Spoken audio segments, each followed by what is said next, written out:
Welcome to the Near Memo, a weekly conversation about search, social, and commerce. What happened, why it matters, and the implications for local.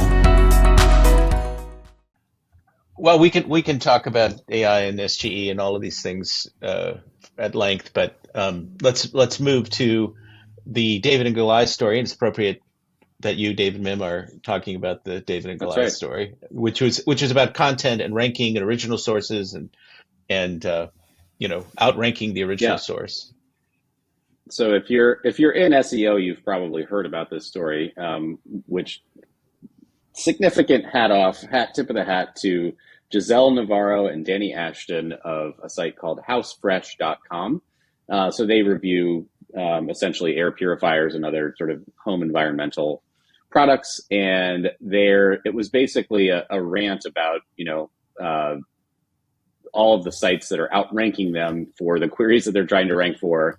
And they're, I think, understandably very proud of their content. And they're saying we actually do, real reviews, and we put all of these person hours into all of our content and everything else, and we can't rank. All like the same set of brands outranks us for every single phrase we're trying to rank for, from People Magazine to Forbes to Better Homes and Gardens, and they're all, or many of them, are under the Meredith sort of umbrella of publications.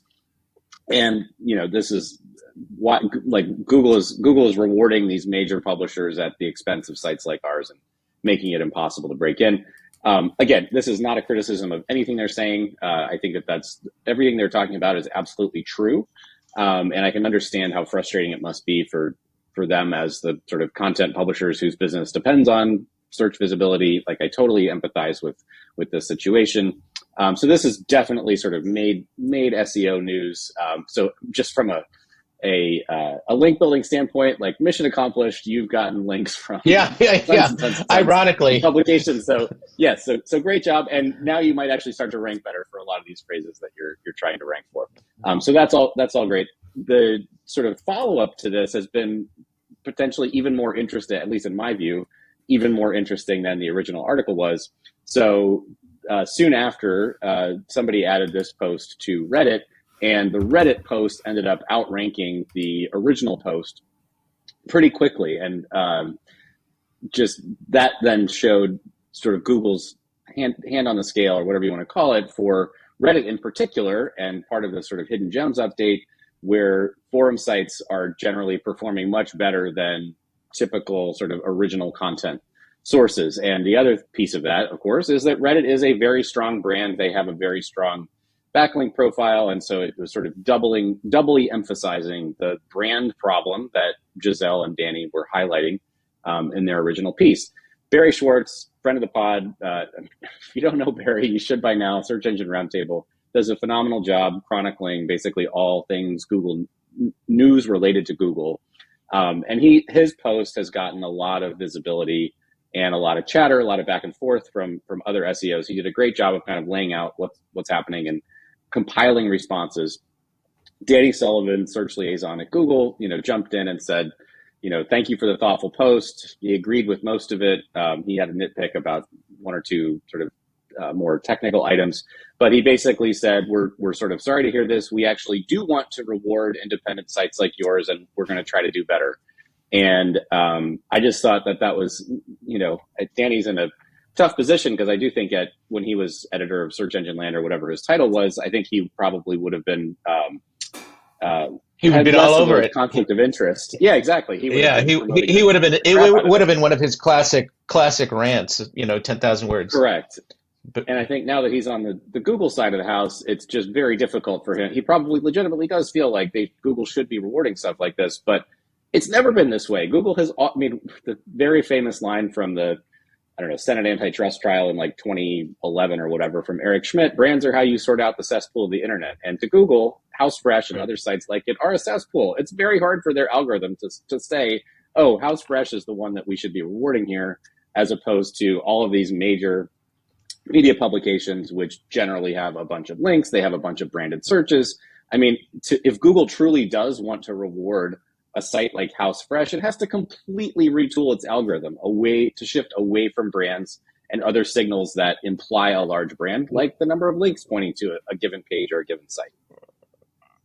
Well, right, and then and as AJ Cohn has discussed, sort of you get this kind of can't quite call it a virtuous cycle or circle where people see the brands at the top of search results, they recognize the brands, and they click on the brands, which we've seen in our own user testing with sites like TripAdvisor, where there's brand awareness, people do gravitate toward those, and that reinforces their position because Google is using user signals, as we found out during the antitrust trial, through the exhibits that came out, that they don't understand a lot of the content on a page, or they don't understand documents was the line, and so they rely on user engagement as a way to indicate quality as a proxy for quality or user satisfaction or whatever it is. So you've got this brand links and clicks phenomenon, which sort of in a certain way is the backbone, seemingly the backbone of what their algorithm is ranking. Brands as a proxy for quality. Has been for 15 years, right? I think local is the real exception here, where you had the Venice update artificially rewarding mom and pop websites that would never be able to compete for local discovery queries with Yelp and City Search and Yellow Pages and all these other major sites. And so Google sort of that's what it took, is an artificial thumb on the scale to say, no, we're not going to only show national brand sites here. We're going to show mom and pops. And they need something like that. They need a sort of algorithmic intervention along those lines for every product query. If a site like HouseFresh is going to be rewarded or every product category anyway, if a site like HouseFresh is going to be rewarded. So I don't know what Google does to, if Danny's public position is actually true and Google is trying to surface more sites like these, like aside from a major algorithm tweak, I'm not sure how this kind of thing would actually come about. Even we've seen in the DMA rollout from Google, they have given a fairly prominent sort of thumb on the scale to places like TripAdvisor and Yelp and others, and we just don't see much interaction with it. I think it has to be something that looks like another organic result for a user to actually click on it. And so I just don't know how they resolve this without a major manual action across numerous product categories along the lines of the Venice update for local in 2012. Well, if you read it's interesting Haynes' because with article, she contends that Gemini 1.5 will fix this problem because it so rapidly trains itself about what people really want. My fear is people really want crap, and they're going to get crap. Well, one of the interesting things about these DMA pages in Europe is that they are it's not exactly this way, but the directories and the sites that you referenced, the aggregators and the directories, who have long complained that the local pack and Google's algorithm has demoted them and deprived them of traffic and revenue. It's a weird sort of reassertion of those sites into a highly visible place on the SERP. Now, as you say, people aren't necessarily interacting with them, but it's a kind of a return to what existed before in a way. But we'll see what happens. I don't know how Google, I'm not an engineer and I'm certainly not a data scientist, so I don't know what Google would do to fulfill what you're saying, David, which is to surface those, sort of higher quality but less visible sites. I don't know what that would involve, actually. Maybe sort of AI innovation. Yeah, you have to, at some point you have to say like, okay, there's this site that basically only talks about products in this category. And you say, if query deserves this category, just like if query deserves local, right? Does this query have local intent? Then you surface the mom and pops that are relevant for this particular searcher's radius. And so it would have to be something like that, where you're sort of taxonomizing sites in very narrow categories and then recognizing that a query matches that category semantically and then surfacing those results. I think it's a huge problem. It's much easier to do that in local, frankly, as nebulous as local intent is. It's probably actually easier to do that in local than it is in millions, if not billions of categories of products or services across the web. So do you think, though, that Gemini 1.5 has the ability to self-train and No, fix I, this? I agree with you, Mike. I mean, it's just going to reinforce the dominance of brands and the all the user signals associated with those brands. Right. I mean, is Gemini going to be sort of ingesting the same user signals that Google has been using, which will just replicate the problem by a different methodology or mechanism? I mean, one of the things that Google is trying to do with discussions in forums and Reddit in particular is it's trying to do a version of what you're describing, but through a much more scalable mechanism, which is to offload the responsibility for finding the hidden gems to the sites like Reddit or to social media influencers or to TikTok, and boosting those on a category basis in the hope that they've got the kind of information that is being discussed here in this, in this context. They have the smaller Right, sites. but They have the that doesn't ultimately reward the brand. Like House Fresh is not actually getting the visibility for the article that they created. It's still going to the directory site in the local model or the forum site in the Hidden Gems model. So, and in local, that's not a big deal because even if you see a business on TripAdvisor, you're still going to go there and purchase in person. For content publishers, that just doesn't happen.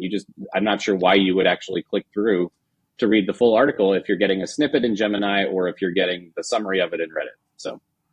Well, right, exactly. I mean, and as I said on a previous occasion, that's what I'm doing with more and more articles is I'm just putting the URL into Copilot, Microsoft Copilot, and I'm saying, summarize this. And then I decide if I want to go into the article itself based on what it says. And it usually does a pretty good job. And I think there's more and more of that behavior, these AI summaries that will abstract everything and people won't have to go to those underlying articles. It's almost like we're sort of at the end. Yeah, go ahead.